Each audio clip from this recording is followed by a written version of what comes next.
Hola, aujourd'hui je vous retrouve pour la 9e étape, après quelques temps d'interruption, parce qu'effectivement je développais de plus en plus mon activité professionnelle à côté. D'ailleurs, vous pouvez la retrouver sur mon compte Instagram, donc doctacom.officiel.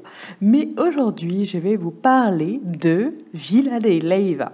Alors, en fait, nous sommes partis de Saint-Ril pour aller en fait à Tundra avant de reprendre un bus pour Vila de Leyva.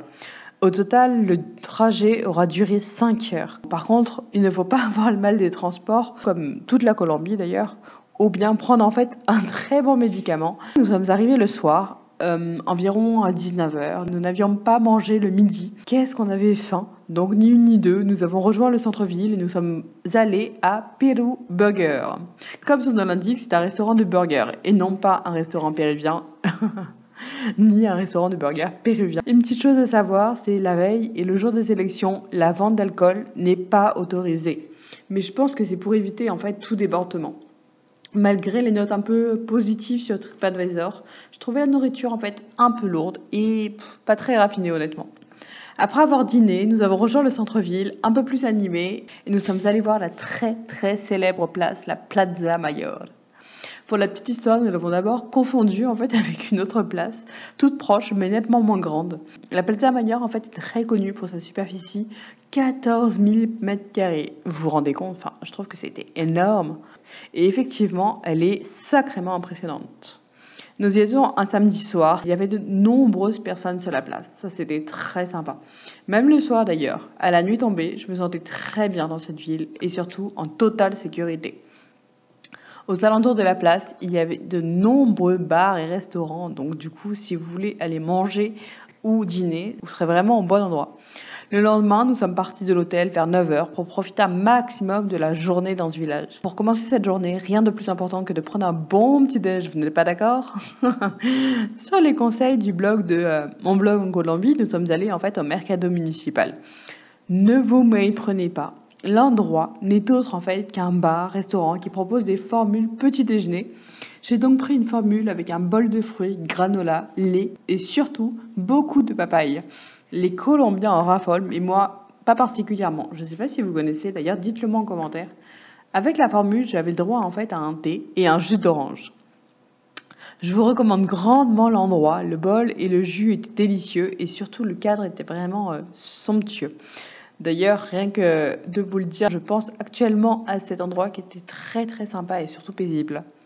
Après ce petit déjeuner, nous sommes allés à la Plaza Mayor, sauf que je ne vous ai pas dit, c'était le jour des élections. Ah si, je vous l'ai dit en fait, tout à l'heure. C'est pour ça qu'en fait on n'avait pas le droit de prendre d'alcool, vous vous rappelez? Et donc il y avait énormément de monde, mais aussi d'endroits fermés. On était donc un peu déçus, mais nous avons quand même pu nous promener dans certains endroits comme les petites boutiques de souvenirs. Les vendeurs vendaient des ponchos, des sacs et d'autres choses. Il y a aussi de nombreuses galeries avec souvent des restaurants et des boutiques à l'intérieur, comme par exemple la Casa de la Canteria, qui est sur la place en fait Mayor, et la Galleria Liévano, proche du centre. Ces petits passages sont très sympas, hyper instagrammables, et certains m'ont même fait penser à Disneyland. Autant vous dire que j'ai beaucoup apprécié.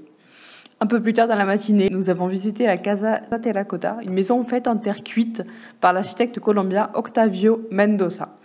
Et certains endroits de la maison sont connus pour ressembler aux œuvres de Gaudi. Je confirme, vous pouvez même visiter la vue en plus depuis le haut, et ça c'était très très beau. Pour s'y rendre depuis le centre-ville, il faut compter environ 35 minutes à pied. L'entrée coûte 10 000 pesos, soit environ 2,50 €. C'est très mignon, la maison peut faire penser à des maisons de contes de fées d'ailleurs. Mais pour tout vous avouer, je ne sais pas si elle a déjà été habituée, mais je ne pense pas. Au niveau du logement, on a dormi en fait à l'hostal Xu, excusez-moi pour la prononciation. Et en fait, on avait logé dans un dortoir de 3 personnes, mais ce qui était top, c'est qu'en fait, il n'y a eu pas de 3e personne. Par ailleurs, je n'avais jamais vu d'établissement aussi strict. Pour la première fois en Colombie, on avait dû signer un règlement. Non mais est-ce que vous avez déjà signé un règlement dans une auberge de jeunesse? Alors franchement, ça m'intéresserait de le savoir. Hein. Que la réponse soit positive ou négative, dites-le moi en commentaire. Dans celui-ci, en plus, c'était écrit que si on voulait rester au-delà de l'heure du check-out, c'était payant. Si on voulait cuisiner entre 22 h et 7 h 30 du matin, c'était aussi payant. Et d'autres règles comme ça. En plus, le personnel demandait 20 000 pesos de caution. Bref, nous n'avions pas l'impression d'être très libres dans cette auberge.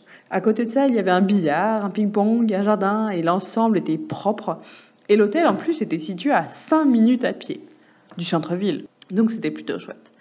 Et voilà, cette petite vidéo est terminée. Dites-moi ce que vous en avez pensé, si jamais surtout elle vous a plu, si vous connaissez Villa de Leyva. Et puis, je me ferai un plaisir de répondre à vos petits commentaires. Surtout si jamais elle vous a plu, n'hésitez pas à la partager. Donc, prenez un screenshot et puis mentionnez-moi, @rencontrons le monde. Et puis, je vous dis à très bientôt. Salut!